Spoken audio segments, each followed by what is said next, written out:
Hi, this is Brian Davis. I am the Brooder manager at McFarland Pheasants, and I will be giving you a tour of our newest brooder barns, barn 8A and 9A. Here is our boot room or control room as we enter the barn. On our left is 9B, and on our right is 9A. Our barns are divided 1/3 for A rooms, 2/3 for B rooms. I'll move in closer here so we can see some of the controls. We'll look at the B room controls first. The gray box up on the top right, that is our photohelic. That controls our air inlets. Basically, static pressure is sensed by that controller, and that electronically opens our air vents to create a constant static pressure so air mixes and tumbles correctly throughout the room. These are switches of all controlling all our fans, feed systems, and those were the light controls at the last part there. Now we'll look at the A room controls.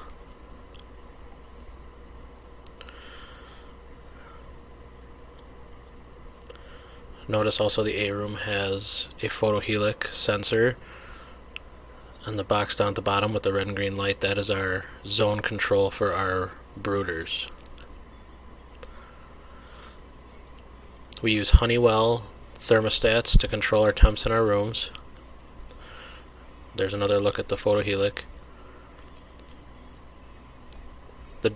The dark gray box up at the top right is our feed system timer, and we have two fan timers to the left of that. Our Pheasant control is an intensity switch for our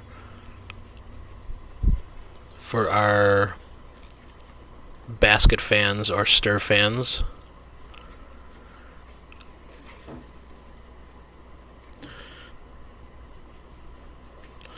Those are the fan timers. We have one for our stir fans, one for our exhaust fans.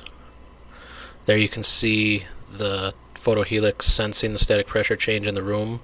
When that needle moves between the two red lines, that's when the air inlets in the room will open, creating a tumbling effect of the air, which mixes so that we do not have cool air dropping straight to the floor.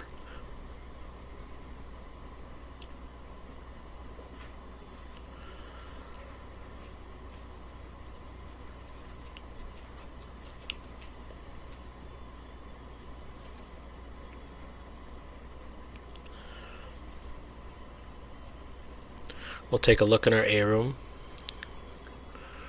As you can see, we use a bell waterer. Those are up right now, as we do not lower those until the birds are 3 to 4 days of age. Here's a typical brooder setup. We're using Space Ray brooders. Down on the floor we have our nipple lines. That's what we start all our A room birds on. The nipple lines will stay down until about 2 weeks of it, just after 2 weeks of age. Then we'll start to raise them and transition them to just the red bell water. In these barns we do use the Pheasant brand. Notice in this new barn we have a chain drive feed system. We went away from the pans just as an experiment. For the most part it works very well. The one issue we do have with it is that wood shavings get into the line and can cause some problems if they get wedged into the system.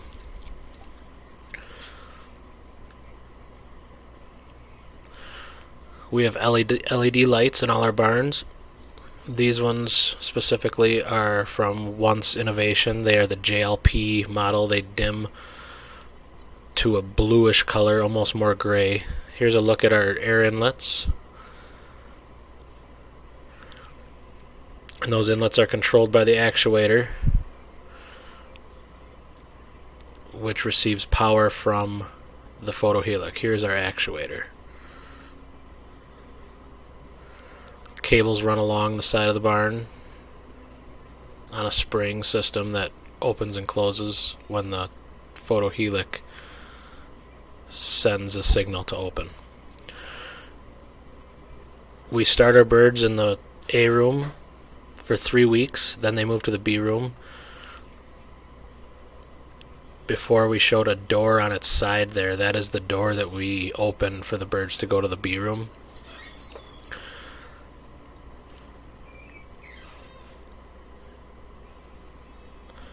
Here we switch to our French barn. We're going to take some shots here of our crew putting down... Oh, actually I take that back. This is our pheasant barn. This is how we drop chicks in our pheasant barn, in the A room you just saw the tour of. The first thing we do is we move all the chick boxes that we are supposed to get for this hatch. We move them and we split them to each brooder. So each brooder has a stack of, let's say, 9 boxes. We dump those 9 boxes by the brooders, and then we carry the boxes out.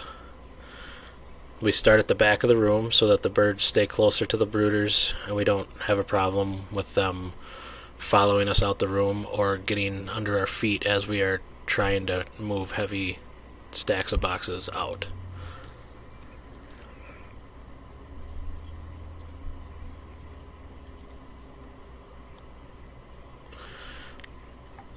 As you can see, after we dump them, they do stay pretty well to where those brooder lights are on. We do run brooder lights by each brooder just to give the birds another opportunity to sense the heat, or they are attracted to the light, so the birds will stay closer to the brighter light. And they can also sense heat, so hopefully we can keep them closer to the brooders this way.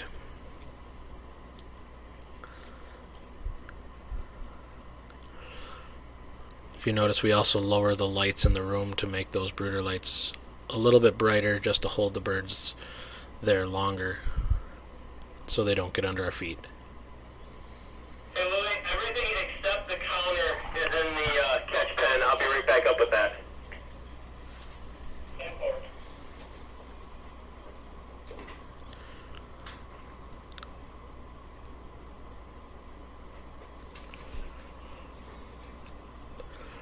Generally, we place 4 feed flats underneath each brooder, along with 4 of the red troughs. Throughout the room, we will also place more feed flats. Usually we go with 1 flat per 100 birds throughout the room. So this barn will hold about 10,000 birds. There will be about 100 flats total in that room.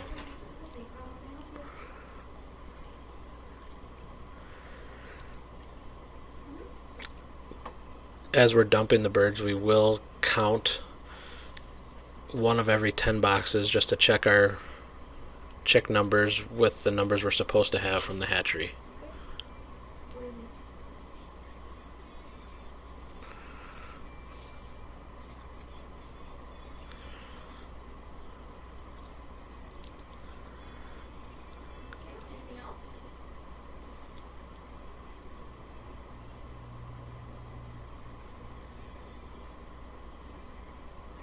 I won't be able to get this till Monday when Rachel gets back in. She does everything. After we dump all the boxes and we move everything out, we will bring the main lights back up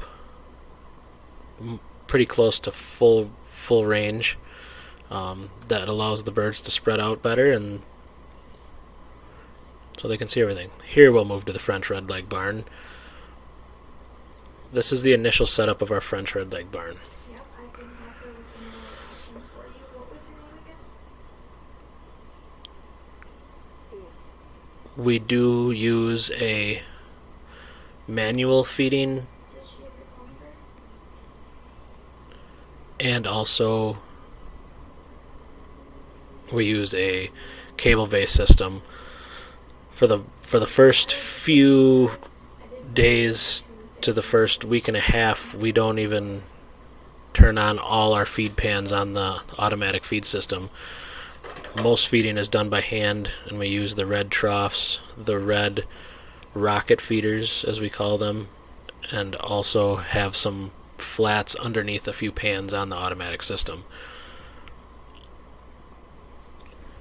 For raising our French, we use the brooder lights similar to what we have for the pheasants. There's a brooder light on each brooder.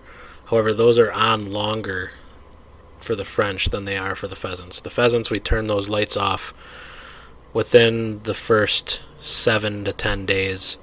Here we use those more as our lighting for the room, and our overhead lights we keep a little bit dimmer. When we come in to do chores, we turn the overhead lights completely off and just go on those brooder lights, and that keeps the birds a little bit calmer. They move throughout the room. They kind of get used to you moving throughout the room, so they know what pattern you use. So generally we use a clockwise pattern when we do chores. We come in the door, go to our left, and go around the room clockwise. And eventually the birds do get used to that, so they actually move with us as we move throughout the barn. We don't use any bell waters in here until about the last week, which would be from week 3 to week 4. We keep our French in our A room till 4 weeks. We use strictly nipple lines.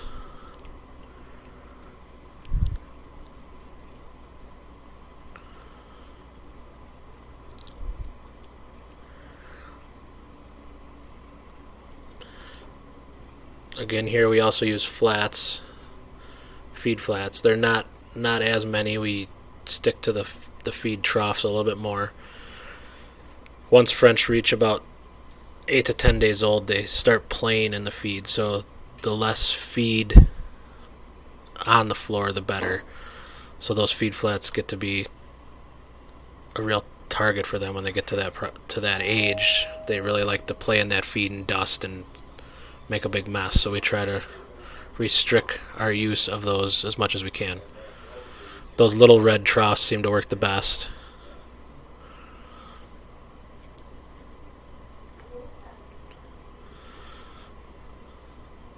We put 12,000 French redleg partridge in this barn, and like I said, they're there till they're 4 weeks old.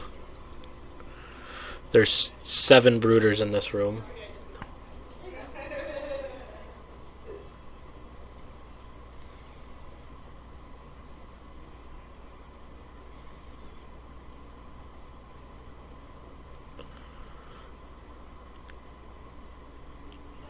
When we're feeding by hand, we just use a 5-gallon bucket, and that hopper right there on the other side has a slide that we can open, and feed flows out of that hopper into our bucket, so we don't have to scoop a whole lot. That's a new improvement. It saves a lot of time.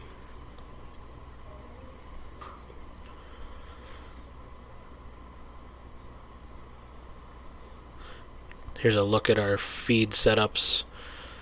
Every other pan is shut off, and the ones that are on have a flat underneath, so that the feed system just fills those flats.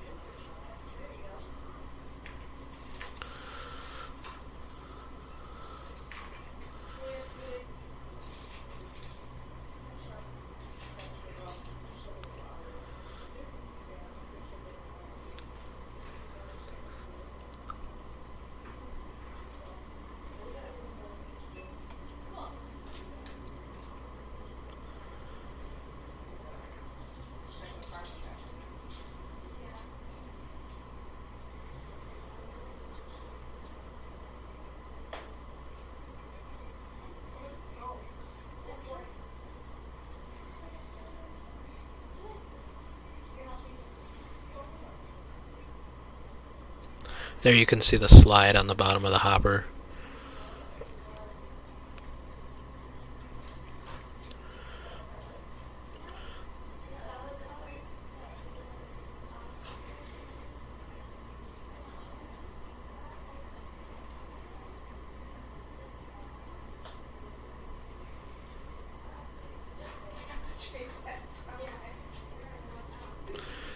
Here's what it looks like as we're about to dump our French redlegs down into the A room.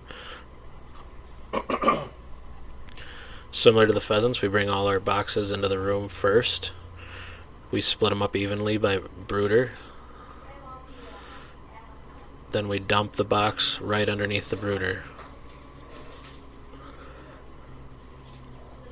Again, here we'll count every couple of boxes to make sure that numbers are accurate from the hatchery.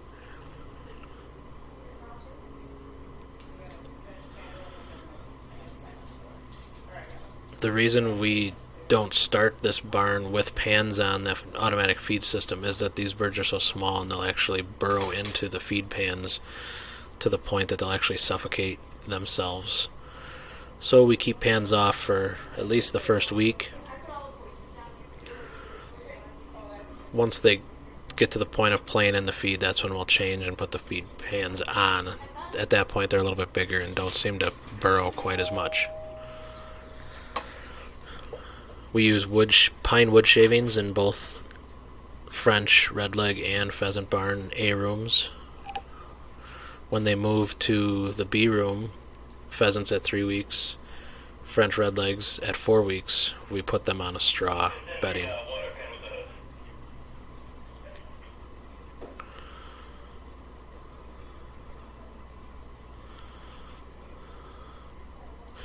It looks like we're putting those birds really tight underneath those brooders, but if the barn temperatures are correct, after we get out of there, those birds will spread out on their own really nice and even. If barn temperatures aren't correct, then you have a problem. Those birds may pile, create, and suffocate each other. If you do see birds piling under the heat source, that generally means your barn is not hot enough.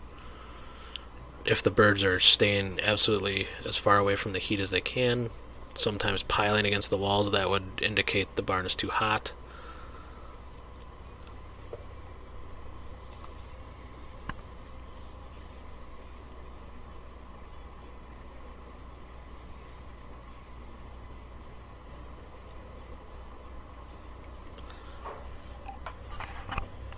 Hey, Colin, I'm gonna throw one more crate on truck 42, then you have the exact.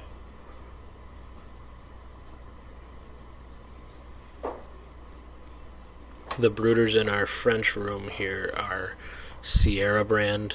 They come straight from England, and we actually have the capability of having a low flame, a high flame, and then when it gets too warm in the room, they'll actually kick off to just a pilot.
And here's just a quick view of what it looks like to have the Huns on the table. So you can see the little red feeder in the back. We do give them a plate of grow gel. There's an electric brooder right here. And then we also use a quart mason jar waterer. And that concludes our brooder tour. Thank you for taking a look. If you have any questions, please contact McFarland Pheasants or me direct, Brian Davis. Thank you.